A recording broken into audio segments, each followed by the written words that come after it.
때때로 길을 지나가다 보면 표지판이 써 있고 그 표지판에 사고가 많이 나는 지점이라는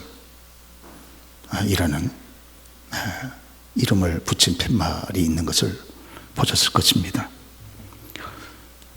사고 나는 지점에서 자꾸 사고가 많이 나는 경우가 많죠. 성경에도 이처럼 대형 사고가 많이 나는 특별한 지점들이 있어요.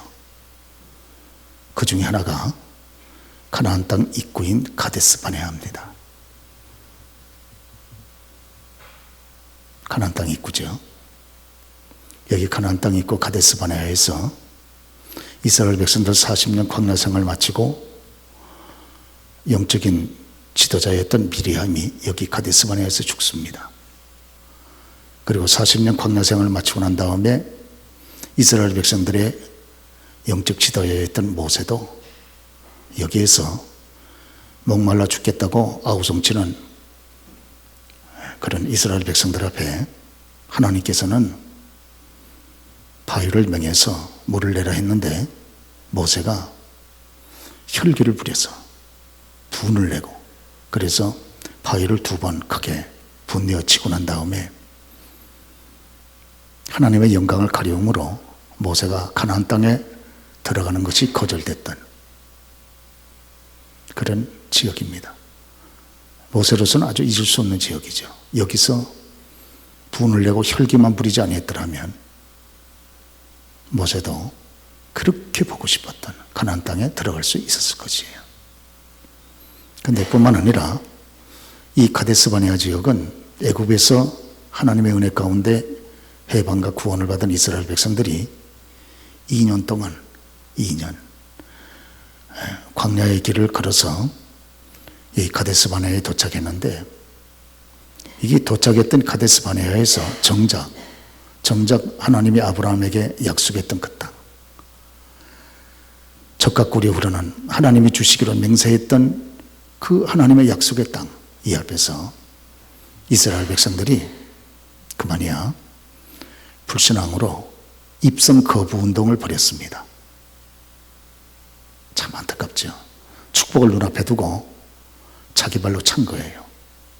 그래서 이스라엘 백성들은 이 하나님이 약속했던 이 땅을 앞에다 두고서 가나안 땅에 들어가지 못하고 다시 아시는 대로 가나안 땅 정탐했던 40일을 하루를 1년으로 쳐서 다시 돌아와서 리턴해가지고 광야 40년을 헤매게 했던 그 출발점이 가데스 바네아입니다. 참 안타까워요. 가데스 바네아에서 저희들이 믿음으로 처리를 하고 순종함으로 들어갔더라면 그 가나안 땅에 하나님 예비하신 그 아름다운 축복을 그대로 누렸을 텐데 그것을 받아들일 만한 신앙이 없었던 거예요.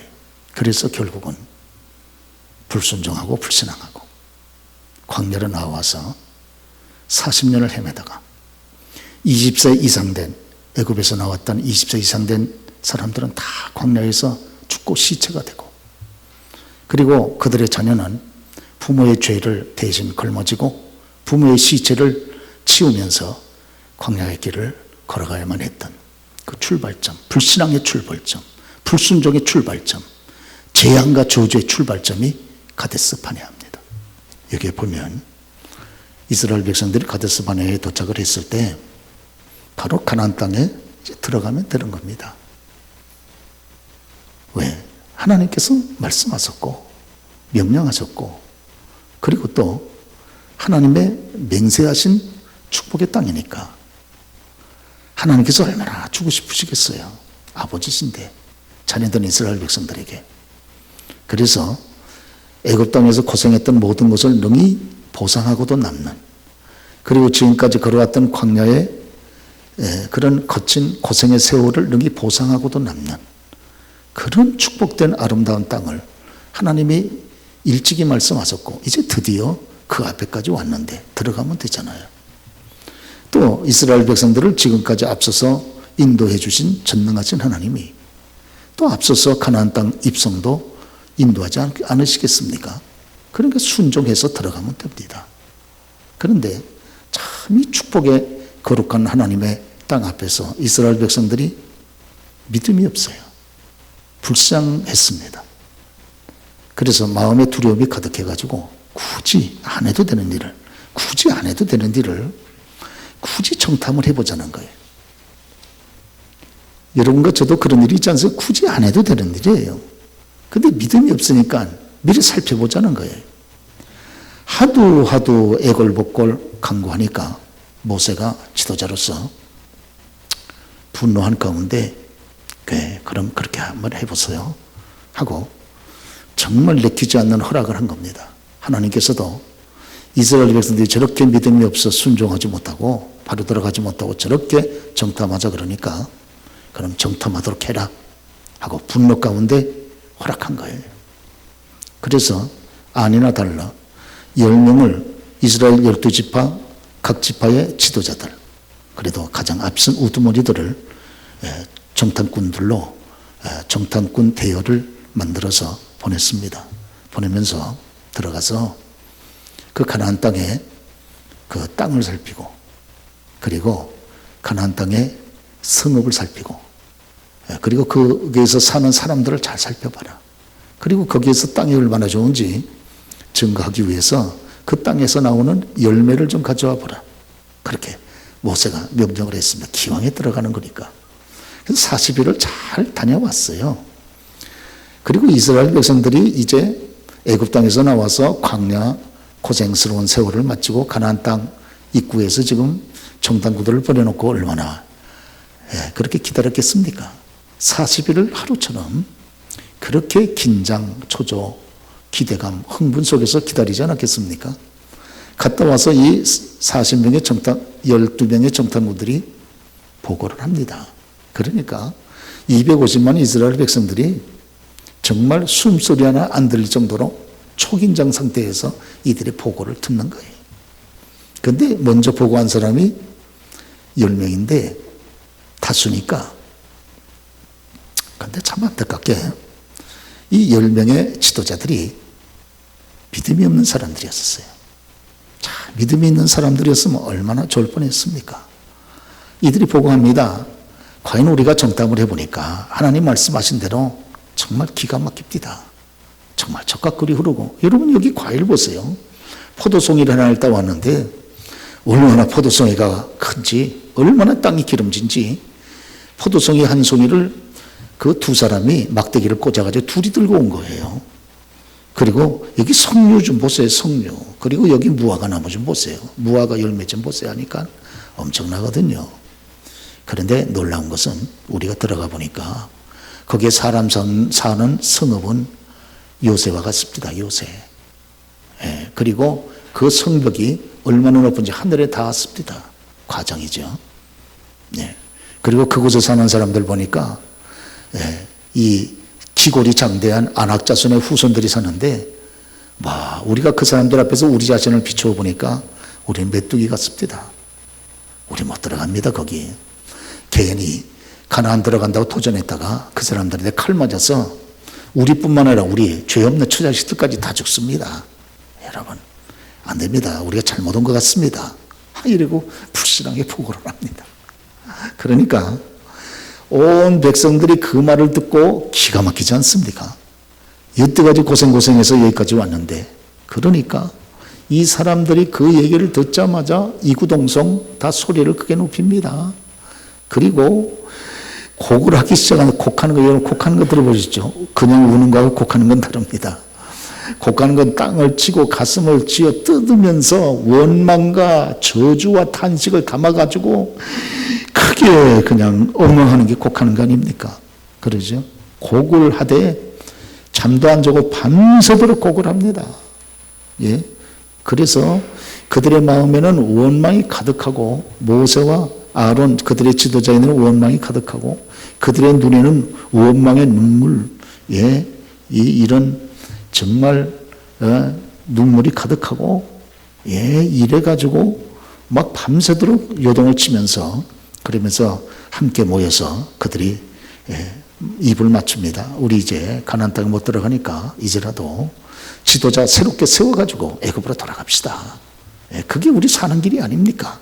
이래가지고 얘기를 합니다. 이때 여호수아 갈렙, 여분 내 아들 갈렙과 믿음의 사람들은 그 두 사람들이 그들 백성들 앞에 딱 나서더니 옷을 팍 찢습니다. 왜? 너무너무 분통하니까, 너무너무 분하니까 옷을 찢으면서 여러분 이러시면 안 됩니다. 하나님의 축복 앞에 정신을 차리셔야 됩니다. 만일 하나님께서 우리를 기뻐하시면 하나님이 우리로 가나안 땅에 들어가게 하시고 그 땅을 차지하게 하실 겁니다. 여러분 하나님의 약속의 땅 앞에서, 하나님의 위대한 축복의 여러분 땅 앞에서, 이제 우리 눈앞에 펼쳐진 저 위대한 하나님의 아름다운 맹세하신 땅 앞에서 하나님 말씀을 거역하면 안 됩니다. 여러분 하나님 말씀을 붙잡으십시다. 여러분 저들의 보호자는 저들을 떠났지만 지금까지 우리와 함께 계시던 우리의 보호자는, 우리 전능하신 하나님은 우리와 함께 하시지 않습니까? 물론 저 성읍에 사는 저 안악자손의 후손들은 기거리 장대해서 인간적으로 비교하면 우리가 메뚜기처럼 적어 보일지 몰라도 우리 배후에는 크고 위대하신 거룩하신 하나님께서 살아계셔서 우리와 함께 동행하지 않습니까? 여러분 하나님을 불신앙하면 안 됩니다. 들어가십시다. 저들은 우리의 밥입니다. 밥 먹으러 가자! 이러고선 여러분 그 열정당구들이 무서워서 절절매던 그 안악자손들을 자기들의 밥이라고 얘기하면서 여러분 밥 먹으러 들어갑시다. 배고프지 않습니까? 저들은 우리의 밥입니다. 염려하지 마세요. 아무것도 아닙니다. 사람의 눈으로 볼 때 우리가 힘든 거지 전능하신 하나님이 우리의 보호자가 되셔서 우리와 함께 하지 않습니까? 담대하십시다 하고선 크게 외칩니다. 그러나 이미 이스라엘 백성들 250만 명은 다 이미 불신앙으로 기울어졌어요. 왜? 그들의 그릇 자체가 불신앙의 그릇이기 때문에 그렇습니다. 그래서 결국은 여기에서 바로 하나님의 축복을 눈앞에 두고 거기 들어가지 못하고 거기서 울고 불고 난리 피우다가 여러분 같은 눈물도요, 감사를 담은 눈물, 하나님의 은총에 대한 감격의 눈물, 이게 하나님 앞에 보석과 같이 귀한 것이지 원망의 눈물, 불만과 불평이 가득해가지고 살기를 띈 이런 눈물은 하나님 앞에 영광이 안 되고 본인에게도 복이 안 됩니다. 그러죠. 그래서 결국은 우리가 말씀 기록 그대로 이스라엘 백성들은 여기서 다시 하나님의 진대와 징계를 받아서 가나안 땅 입성이 거부되고, 그리고 다시 그들에게 정탐했던 하루를 1년으로 쳐서 다시 광야로 하나님께서 내보내는 그런 비극의 역사가 여기 기록이 되어 있지는 않습니까? 여러분 지난날에 이 기록되었던 이 말씀들, 이거 뭐 지난날의 역사와 같은 이런 말씀들을 왜 기록해 놓았습니까? 그것은 과거의 역사를 그냥 내버려 둔 것이 아니고, 기록으로 남겨둔 것이 아니고, 말세를 살아가는 저와 여러분들에게 이 말세에 우리가 여러분 이런 지난날의 역사가 거울이 돼서 반면교사로 삼아서 우리는 믿음으로 살아 하나님이 예비하신 축복을 누리기라고 하는 그런 말씀의 교훈이 있지를 않습니까? 우리가 주의 말씀 히브리서 13장 8절의 말씀 보면 예수 그리스도는 어제나 오늘이나 영원토록 동일하시다, 그렇게 말씀하지 않습니까? 우리 예수님은 지난날 이스라엘 백성들 광야교회에 그렇게 갈 때에도 우리 예수님도 함께 광야교회와 함께 동행하지 않았습니까? 그래서 이 광야교회 이스라엘 백성들의 불신앙을 누구보다도 그 백성과 함께 동행하시면서 이끌어 가셨다는 거룩한 주님께서 오늘 사도 바울을 통해 성령의 감동 가운데 여러분 다시 이 과거의 말씀을 기억하게 하시면서 너는 과거의 이스라엘 백성들처럼 불신앙과 불순종함으로 인하여 하나님의 약속한 축복에서 배제되는 비극의 주인공이 되지 말라고 우리들에게 권면하고 있는 줄 믿습니다. 오늘 본문의 말씀에서 지독하게 어리석은 사람들이 있다는 거예요. 무엇보다도 우리가 본문에 보면 불신앙을 가진 앞선 지도자들, 이 사람들이 어리석은 사람이라고 하는 겁니다. 오늘 여러분 여기 이스라엘 백성들 가운데 정탐했던 사람이 누가 정탐했습니까? 그거는 그 각 지파의 지도자들이 여러분 나가서 정탐을 했습니다. 그렇죠. 12명이. 그렇죠. 이 사람들은 평범한 사람들이 아니에요. 저도 각 지파를 대표하는 그런 믿음의 사람들이었습니다. 이들이 나가서 정탐을 했는데 정탐을 하긴 한 것까지는 좋은데 갔다 와서 보고를 할 때 똑같은 것을 보아도 자기들이 불신앙의 안경을 끼고 있으니까 그 입을 열어서 불신앙의 보고를 한 거예요. 신앙이 없으니까 마귀가 이들의 생각과 마음을 주장하여 그들로 하여금 모든 백성 앞에 불신앙의 어두운 여러분 보고를 하게 한 겁니다. 그래서 이 12정탐꾼 가운데 10명은 하나님께서 약속하신 그 아름다운 땅, 그 축복의 땅, 여러분 하늘이 맹세하신 그 위대한 땅을 악평을 하게 된 겁니다. 지도라면 앞장서서 선평을 해야지, 선하게 평가해야지 악하게 평가하면 되겠습니까? 그러죠.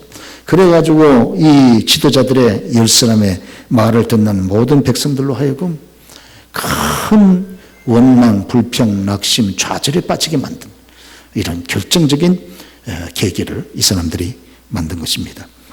오늘 여러분 10명의 정탐꾼들이 왜 이렇게 어리석은 불신앙 가운데 빠져 있을까요? 그것은 우리가 성경의 말씀을 보면 하나님의 임재를 믿지 못한 겁니다.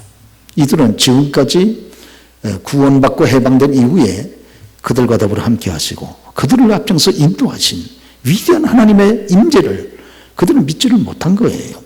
그러니까 이렇게 불신앙의 보고를 하고 있는 것이 아니겠습니까? 뿐만 아니라 열정장군들은 자기 자신들의 모습도 바르게 보지를 못했습니다.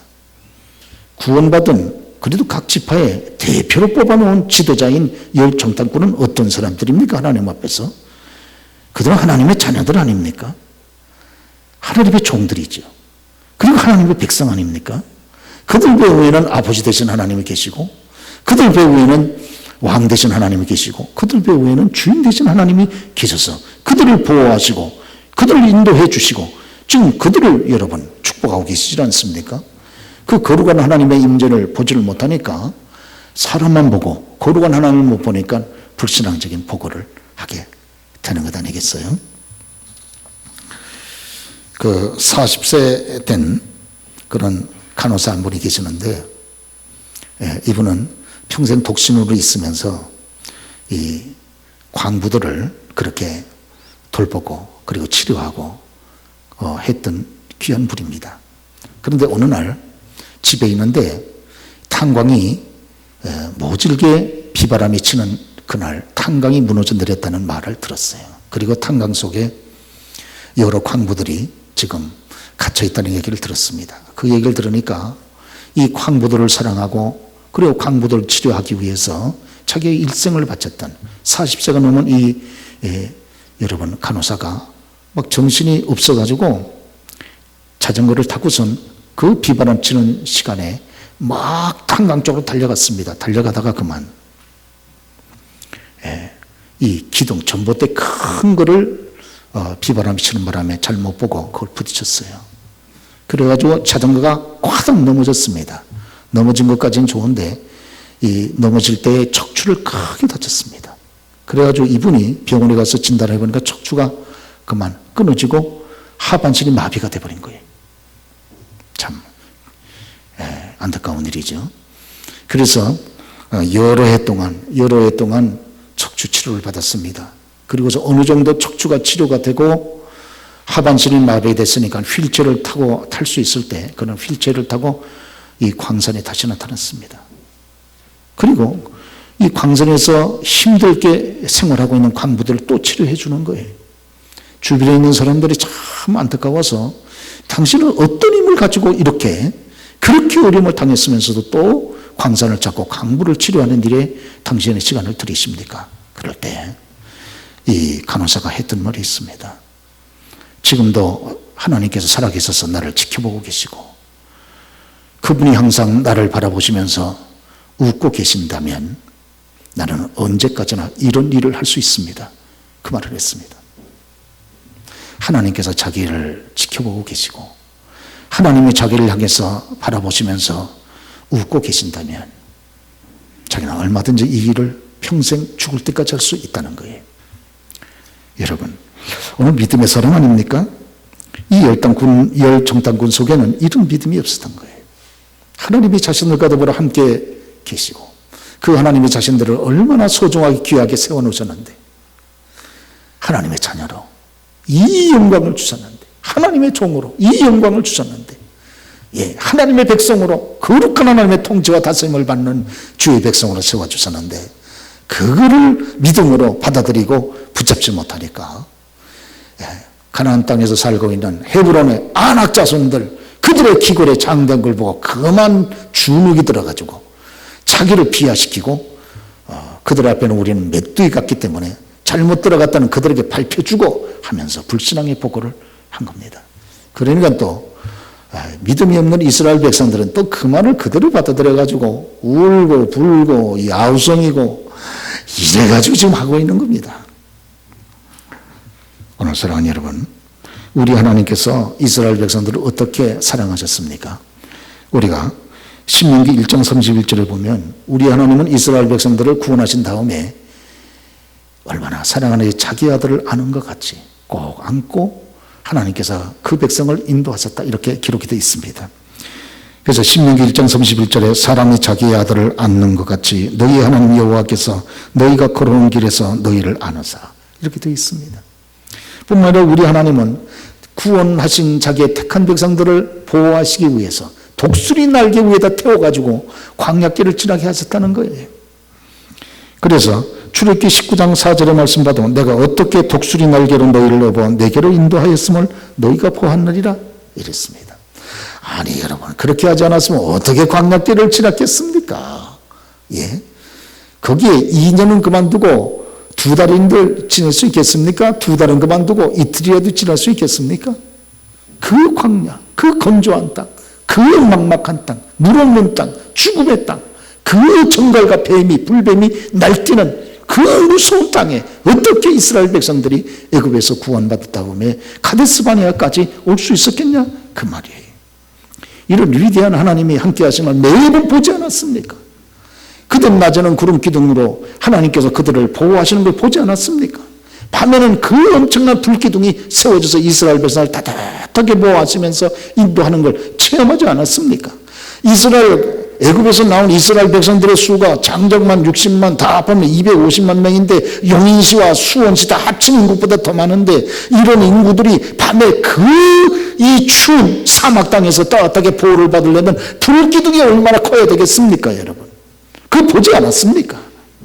그럼에도 불구하고 전능하신 하나님을 이렇게 불신앙하고 결정적인 순간에, 결정적인 축복의 그런 순간에 불신앙적인 말을, 그것도 지도자가 돼서 앞장서서 이런 불신앙의 말을 하게 되니까 백성들이 얼마나 좌절하겠습니까? 백성들을 얼마나 실족시키게 했습니까? 결정적인 순간에 백성들로 하여금 얼마나 넘어지게 했습니까?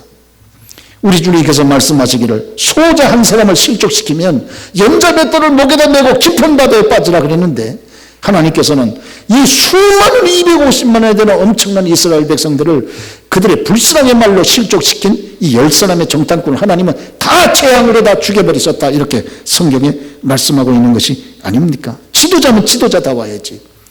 어떻게 여러분 지도자가 돼서 이스라엘 백성들이 이렇게 타락을 시키고 결국은 자기 자신도 망하고 듣는 이스라엘 백성들로 하여금 방황하게 만들므로 말미암아 하나님의 축복 앞에서 다시 축복을 받지 못하고 광야길로 나와서 다 그 사람들도 다 광야길에서 시체가 돼서 죽지 않습니까? 그들의 후손은 또 무슨 죄입니까? 그 후손들은 부모의 죄를 짊어지고 매일마다 눈만 뜨면 죽어지는 자기의 부모님들을 땅에 묻으면서 광야길을 여러분 걸어간 것이 아닙니까? 오늘 불신앙이 얼마나 무섭다 하는 것을 우리가 생각해 볼 절대적인 필요가 있습니다. 그렇습니다. 오늘 우리가 꼭 기억해야 될 것은 항상 마귀는 항상 축복 앞에서 저와 여러분들을 가로막습니다. 보세요. 그러죠? 하나님이 그렇게 아름답게 마련해 놓으신 그 축복의 여러분 선물 앞에서, 축복의 땅 앞에서 그들로 하여금 불신앙으로 눈을 가리게 해서 그걸 누리지 못하게 만드는 이 마귀들을 보세요. 마귀들은 저와 여러분들의 생각, 또 우리의 정서를 항상 공격합니다. 저와 여러분의 생각을 공격해서 불신앙의 생각으로 우리의 생각을 점령시키려고 그러고, 그리고 불신앙의 이런 정서, 어두운 감정으로 우리의 감정을, 정서를 점령하려고 그러지 않습니까? 일단 저와 여러분들이 우리의 생각과 정서가 점령당하면 우리는 패배한 겁니다. 그러죠? 그렇기 때문에 저와 여러분의 생각을 늘 여러분 하나님 앞에 말씀으로 지키는 우리 모두가 다 되시기를 주의 이름으로 축원합니다. 그렇죠? 그래서 우리는 성경을 읽어야 되는 것 아닙니까? 그래서 우리의 생각 속에 늘 하나님의 생각, 성경은 하나님의 생각이죠. 하나님의 생각을 주입해서 우리의 생각으로, 하나님의 생각으로 무장을 하고, 또 우리의 감정을 늘 성령의 은혜 가운데 우리의 감정을 성령께서 타치하시도록 우리가 늘 기도 생활에 하나님 앞에 여러분 기도하고, 늘 주 앞에 나올 때마다 우리의 정서를 어둡게 만든 이런 늘 어두운 정서들, 우리의 마음을 늘 회개함으로 청소하여 늘 성령의 감동과 은혜가 우리의 마음을 주장하도록 그렇게 여러분 다스려야 할 줄로 그렇게 믿습니다. 요새 카카오톡 유머 가운데 없다 시리즈와 있다 시리즈라고 하는 것이 있습니다. 없다 시리즈는 이렇습니다. 10대는 철이 없다, 20대는 답이 없다, 30대는 집이 없다, 40대는 돈이 없다, 50대는 일이 없다, 60대는 낙이 없다, 70대는 이가 없다, 80대는 시간이 없다, 90대는 다 필요 없다. 없다고 생각하니까 아무것도 없어요. 그러죠? 그런데 있다 시리즈도 있습니다. 10대는 끼가 있다, 20대는 젊음이 있다, 30대는 짝이 있다, 40대는 포옹이 있다, 50대는 멋이 있다, 60대는 가족이 있다, 70대는 쉼이 있다, 80대는 추억이 있다, 90대는 천국이 있다. 있다고 생각하니까 다 있잖아요. 그러죠?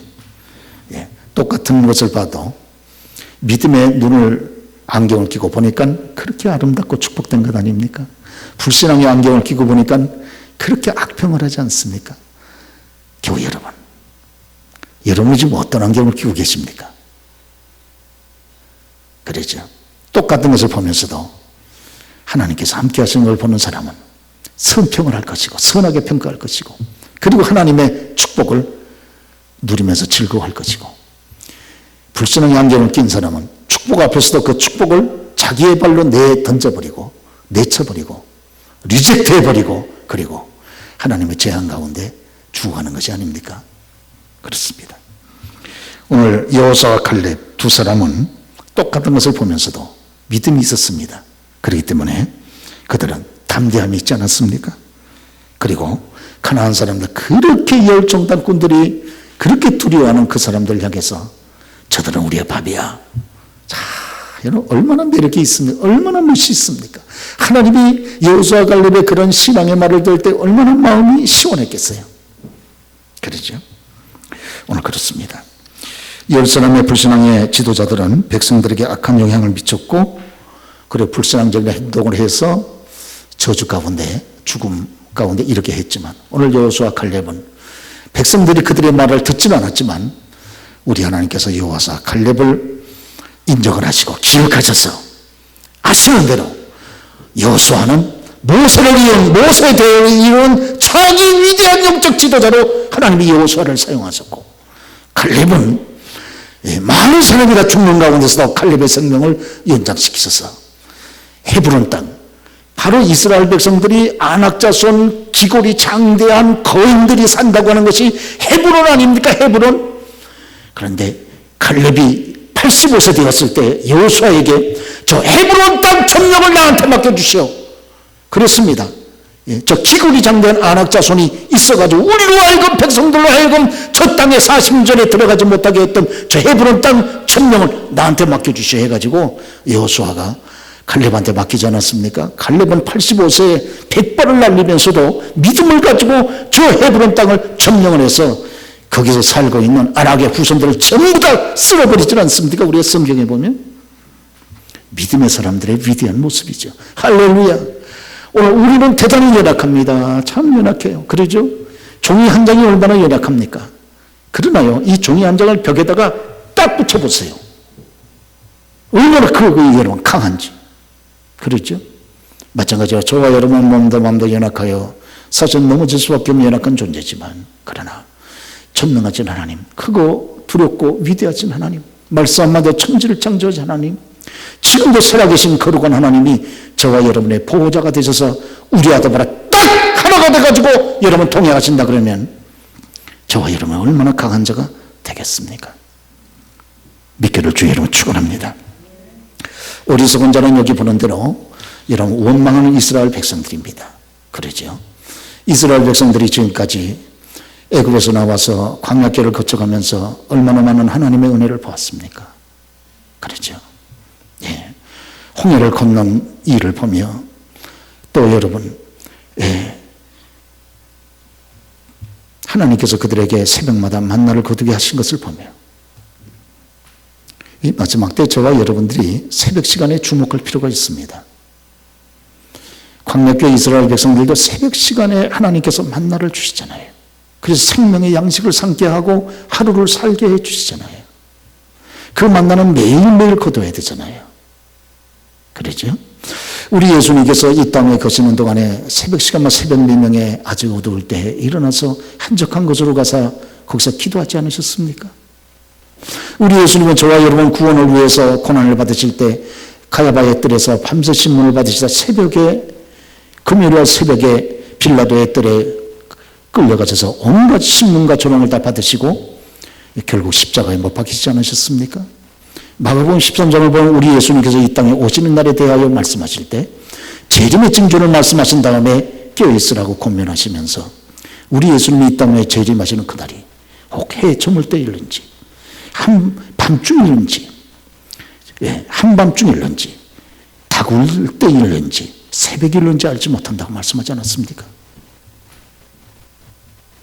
그래서 저는 저희 교우들에게 우리 예수님께서 언제 오시는가 모든 구원의 역사가 주일날 일어나고 그리고 가장 위대한 역사가 새벽에 일어났던 걸 보면서 사랑하는 교우 여러분, 저와 여러분 모든 죄를 담당하신 거룩한 주님께서 죄와 저주와 사망의 권세를 이기고 부활하신 시간이 언제입니까? 주일날 새벽 아닙니까? 그러시죠. 그래서 우리가 토요일날 안식일을 철폐하고 지금 주일날 하나님 앞에 나와서 이렇게 예배 드리는 것 아닙니까? 그랬죠. 그렇기 때문에 우리는 주일을 귀히 여기고 새벽 시간을 관심을 가지셔야 됩니다. 그 어느 날 주일날 새벽에 주님이 재림하실지 어떻게 알겠습니까? 그랬죠. 참 이스라엘 백성들이 이렇게 원망합니다. 여러분, 원망은 하나님의 약속한 축복을 얻을 수 없습니다. 원망 가지고는, 불평 가지고는, 아까도 말씀드렸지만 같은 부분이라도 감사의 눈물, 감격의 눈물, 은혜의 보답의 눈물, 이런 눈물이 참 하나님 앞에 연락이 되어 하나님 마음을 감동시키고 오만 가지 하나님의 축복과 은혜를 다 받게 하는 것이지, 이스라엘 백성들이 여기 흘리는 것 같은 이런 부르짖고 그리고 하나님 앞에 밤새도록 고글하고 그러면서 살기를 뛴 그런 원망의 눈물은 하나님께서 징계하신 눈물이 아닙니까? 저와 여러분들이 어떻게 시작했습니까? 어떤 형편이 있습니까? 지금 현재 우리 형편이 마치 육신의 눈으로 볼 때 재앙과 같이 보여도 감사하는 사람은 그 재앙이 변하여 축복이 되게 하시지만 하나님은 능히 할 수 있습니다. 하나님, 우리는 못해요. 하나님은 할 수 있잖아요. 우리의 현실이 아무리 축복같이 보여도 저와 여러분들의 원망과 불평한다면 그 축복은 변하여 재앙이 될 겁니다. 그게 바로 이스라엘 백성들이 우리들에게 보여주는 지금 내용이 아닙니까? 지금 가나안 땅이 있잖아요. 저 아름다운 땅이 있잖아요. 저 빛나는 땅이 있잖아요. 저 하나님의 은혜의 약속의 땅이 있지 않습니까? 바로 자기들의 눈앞에. 그럼에도 불구하고 그걸 불신앙하고 원망하고 불평하게 되니까 이 위대한 여러분 하나님이 주신 저들에게 주신 그런 축복이 재앙이 되고 저주로 바꿔지지 않습니까? 이런 사람이 어리석은 사람들 아닙니까? 오늘 사랑하는 교우 여러분, 누구 어리석습니까? 그거는 축복을 앞에 두고 원망함으로 인하여 재앙을 바꾸는 사람이 어리석은 사람 아닙니까? 누가 지혜로운 사람입니까? 아무리 우리 현실이 재앙과 저주 같아도 감사와 믿음으로 받아들여 이걸 축복으로 바꿔놓는다면 지혜로운 사람 아닙니까? 김인강 교수라고 하는 분이 있습니다. 서울 고등수학원의 그런 교수입니다. 이분은 2살 때 소아마비 앓았습니다. 어려서부터 제 발로 일어서 본 적이 없습니다. 맨날 질질 끌고 엎드려서 다녔기 때문에 사람들은 저 아이는 커봐야 별 볼 일 없고 그리고 거림밖에 더 되겠나, 그 아이에게 전혀 소망을 갖지 않았습니다. 심지어 그 아버지께서도, 그 아버지는 늘 술을 즐겨 하시는 분인데 술만 취하면 열이 받아가지고 저 인강이 저거 아무 쓸모없는 저 자식 갖다 내던져버려 저거 인간 같지도 않은 거 맨날 자기 아비한테도 저주를 받으면서 성장을 했던 아이입니다. 8살 때 초등학교 들어가려고 학교 입학을 하려고 그러니까 학교에서 안 받아줬어요. 이런 불구아이는 학교에서 책임을 질 수 없다고. 그래서 11살까지 그저 누나들이 공부할 때 그저 옆에서 이렇게 보면서 귓전으로 보면서 공부하던 이 아이가 11살 때 그 누나가 이렇게 놔두다가는 정말 거림밖에 안 되겠다 해서 가정을 떠나서 재활원에 이 아이를 입소시켰습니다. 재활원에 들어가면 이런 불구아들도 다 받아서 일하고 거기서 공부도 시키고 거기서 생활도 시킨다 그래가지고 보낸 거예요. 지독하게 고생했습니다. 아주 깡촌에서 태어나고 어쩌면 그렇게 환경도 또 지독하게 가난해서 그렇게 가난한 가운데 성장한 거예요. 그래서 여기에서 또 어렵게 생활을 하면서 했는데 참 하나님은 모든 면에 불공평하지 아니하시고 공평하세요.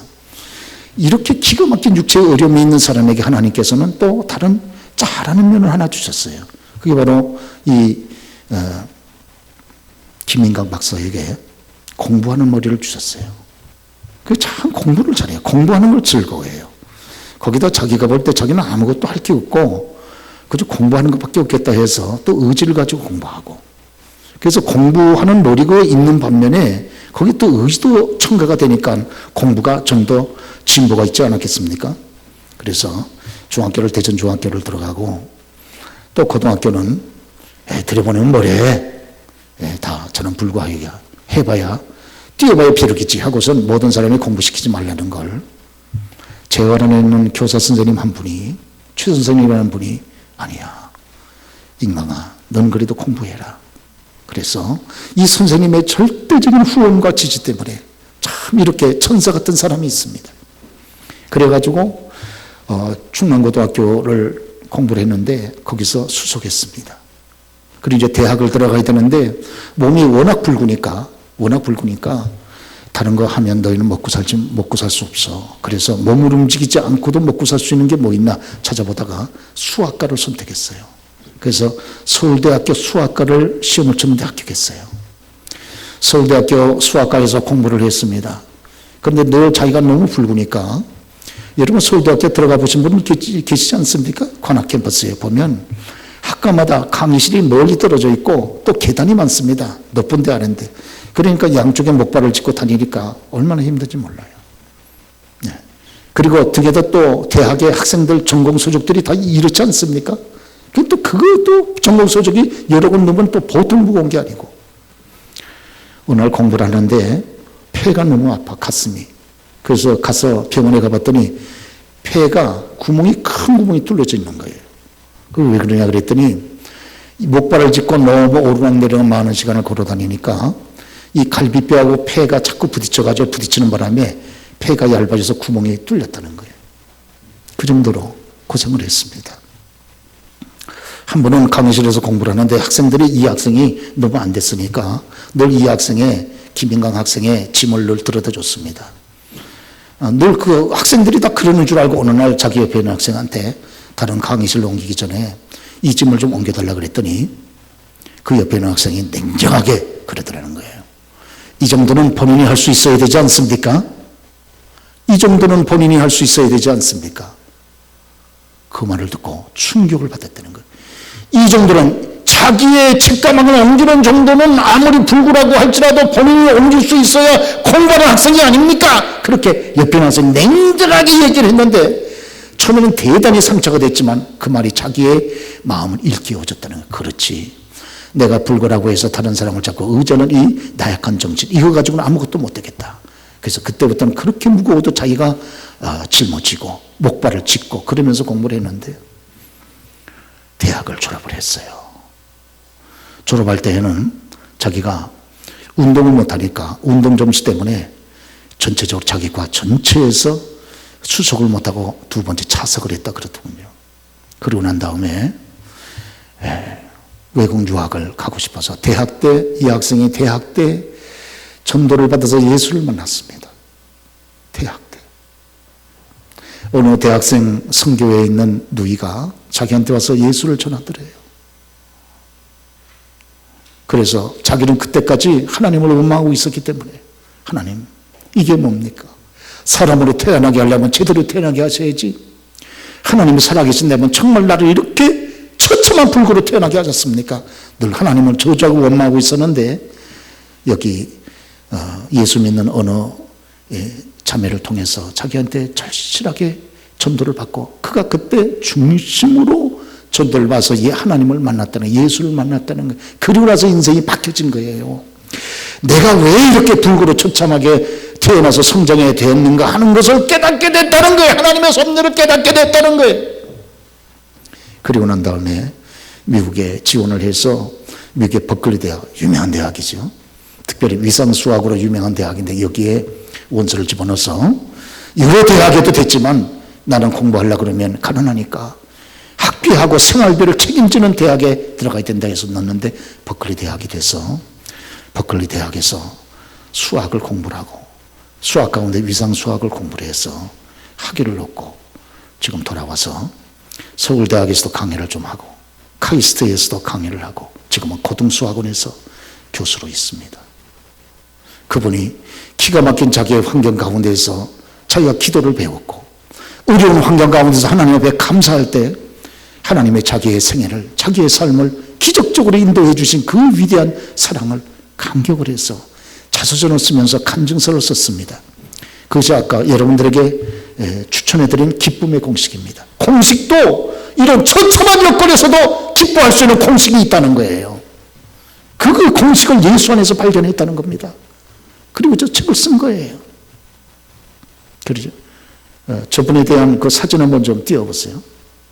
가족입니다. 목발 짚고 있죠?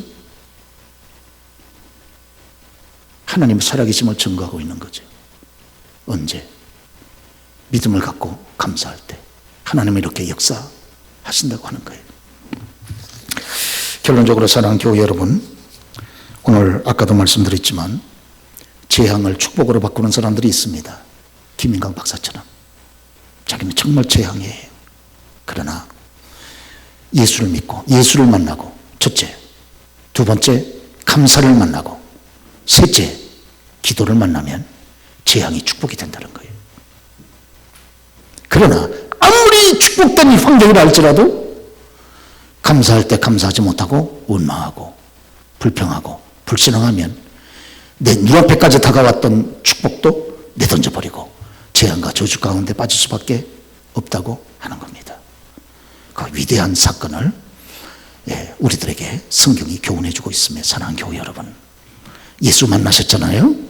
여러분 다, 저와 여러분 다 예수 만나셨죠?